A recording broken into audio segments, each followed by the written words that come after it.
for Help ini berdiri sebenarnya sih udah 4 tahun. Kita udah bergerak di Baksos tuh 4 tahun. Tapi terbentuk menjadi yayasan tuh baru 3 tahun yang lalu. Jadi tadinya kita hanya komunitas bakti sosial. Kemudian 3 tahun yang lalu kita menjadi yayasan Ibnu Sina Peduli. Dan sampai hari ini kita masih melakukan kegiatan bakti sosial. Dan Hands for Help itu sebenarnya fokusnya tadinya ke anak-anak, jadi kita memberikan sarapan sehat di sekolah-sekolah SD seminggu 2 kali. Tapi juga tidak menutup kemungkinan jika ada pasien sakit yang membutuhkan atau orang yang sangat membutuhkan, kita juga akan memberikan. Jadi tidak hanya terfokus saja kepada anak-anak, tergantung situasi. Dan di masa pandemi ini, sudah setahun ini, kita jalan untuk membantu rumah sakit rujukan. Jadi kita membantu di Jakarta sekitar ada mungkin 8 rumah sakit rujukan pada saat itu, sampai ke rumah sakit di Bandung, Harapan Kita dan Boromius, kemudian sampai daerah RSUD Cianjur. Pada saat itu juga kita datang untuk memberikan bantuan APD. Dan setelah itu kita jalan untuk memberikan sembako karena kebutuhan akan makanan pokok juga sangat dibutuhkan di masa pandemi ini, sehingga sembako adalah yang bisa kita berikan kepada masyarakat. Dan sampai hari ini kita sudah menyebarkan kurang lebih 15.000 bag sembako di seluruh wilayah DKI, juga sampai ke Jawa Barat. Jadi kita ke Sukabumi, Cianjur, Bandung, dan yang akan datang kita akan juga pergi sampai ke Garut. Kita akan pergi ke ponpes-ponpes di Garut, mereka juga kesulitan. Jadi memang kegiatan kita ini sangat situasional. Jadi memang saat ini kita karena sekolah-sekolah libur, kita tidak bisa memberikan sarapan sehat kepada anak-anak. Jadi kita switch sebentar untuk membantu masyarakat yang terdampak COVID-19 di berbagai wilayah Jakarta. Sebenarnya Ibnu Sina itu adalah nama anak saya yang terakhir, jadi namanya Muhammad Ibnu Sina. Jadi pada saat dia lahir, kita namakan Ibnu Sina, kemudian yayasan itu menggunakan nama dia Ibnu Sina. Ibnu Sina sendiri itu adalah seorang tabib di zaman Rasulullah yang banyak mengobati orang-orang, dan karena sifat itulah, karena panutan itulah kita menggunakan nama Ibnu Sina, peduli menolong orang sesama. Saya meninggal saat saya masih usia 16 tahun, 16 menjelang 17 tahun. Jadi ayah saya itulah yang selalu mengajarkan saya bagaimana kalau kita punya uang itu, kita bagi satu amplop yang sifatnya untuk membantu sesama. Jadi setiap ayah saya kasih saya uang, saya itu harus bagi amplopnya menjadi 5. Jadi untuk sekolah dan untuk lain-lain, sampai yang terakhir yang amplop kelima itu adalah untuk membantu sesama. Nah itu ayah saya selalu bilang, jadi 20% kita sisihkan dari uang jajan yang selalu, atau uang yang kita punya, kemudian kita bantu siapapun orang yang kita temui di jalanan, atau kita temui di kehidupan kita yang membutuhkan bantuan. Jadi sampai ayah saya meninggal aja, ayah saya masih meninggalkan celengan-celengan yang dia tulis note di situ, bahwa rajin-rajinlah menabung untuk bisa membantu sesama. Jadi saya melihat ayah saya itu memang luar biasa dalam membantu sesama. Jadi kami anak-anak terbiasa melakukan juga karena melihat figur ayah saya almarhum. Nah dari situlah mulai saya kecil-kecilan membantu orang sampai akhirnya terfikirlah bagaimana kalau saya jalan sendirian, kadang-kadang kayak di bulan Ramadan gitu, kita pergi, dulu saya sama pembantu-pembantu aja kan, sama staff-staff gitu. Ternyata di lapangan itu nggak mudah, kalau dalam pembagian itu nggak mudah, jadi kita suka diserbu orang, dikeroyok orang, sehingga akhirnya saya pikir, wah ini saya perlu satu tim untuk khusus turun ke lapangan untuk memberikan bantuan. Jadi memberikan bantuan itu juga nggak sembarangan bisa begitu aja, terutama kalau kita memberikan bantuannya untuk masyarakat yang jumlahnya banyak. Contoh, saya pernah memberikan bantuan ke 1.000 anak-anak sekolah di Angke. 1.000 anak, kita krunya saat itu 60 orang aja.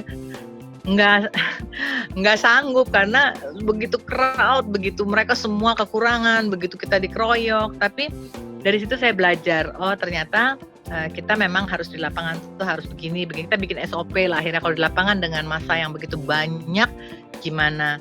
Jadi awalnya sebenarnya hanya masalah teladan dari orang tua. Bagaimana kita hidup itu selalu harus menyisihkan uang yang kita punya untuk membantu orang. Nah dari situ mulainya. tadinya kita sebenarnya kita tuh cuman komunitas kecil yang sering datang ke panti-panti, kita membantu panti-panti asuhan, kemudian kita membantu anak-anak yang sedang sakit di rumah singgah. Kebetulan kita mendatangi rumah singgah yang RSCM dan yang Fatmawati, anak-anak talasemia.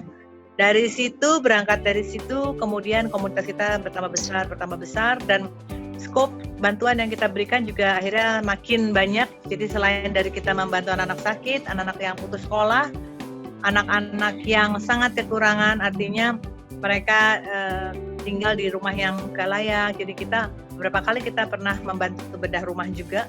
Dan akhirnya kita fokus memberikan sarapan sehat, karena generasi anak-anak ini adalah penerus kita. Jadi kita berikan fokus di sekolah SD, kita berikan makanan sehat termasuk susu, telur, kemudian kita juga berikan goodie bag yang isinya adalah makanan-makanan dan minuman.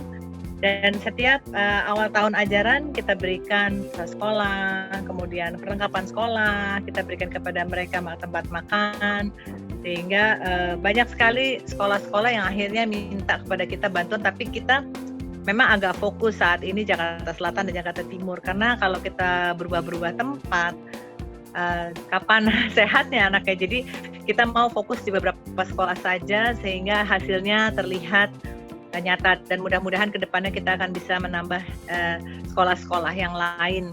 Okay. Kita juga saat ini di masa pandemi kita juga mempunyai program untuk memberikan smartphone untuk mereka sekolah dari rumah. Sekarang kan sekolah dari rumah juga paket data kepada mereka, anak-anak yang kesulitan untuk membeli paket data juga tidak memiliki smartphone. Ini adalah program yang kita gagas di masa pandemi ini.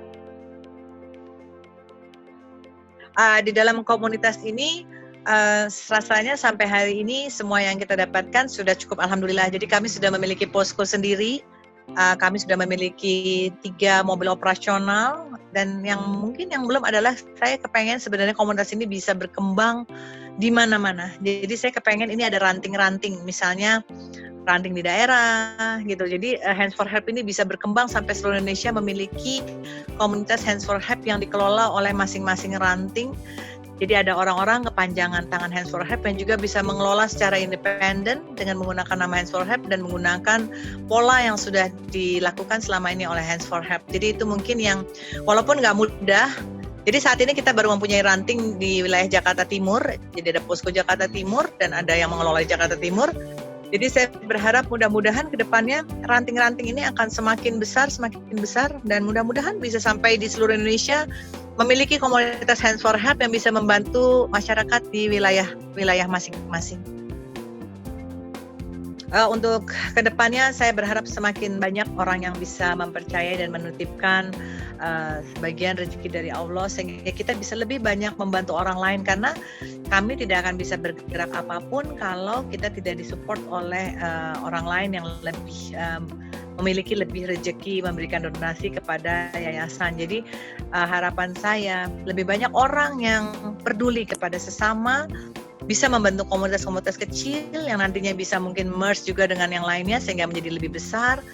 Dan harapan saya semakin banyak anak-anak generasi muda yang tertarik untuk melakukan atau membuat komunitas-komunitas sebagai sosial, sehingga satu dengan yang lainnya saling peduli, mengurangi juga kejahatan di antara anak-anak, memberikan kasih. Karena kalau kita bekerjanya itu adalah mengulurkan tangan untuk membantu, pasti hati kita juga akan menjadi kasih ya, menjadi memberi, given. Jadi itu yang saya harapkan generasi muda punya kepekaan terhadap membantu sesama, saudara dan adik-adiknya, generasi yang lebih muda.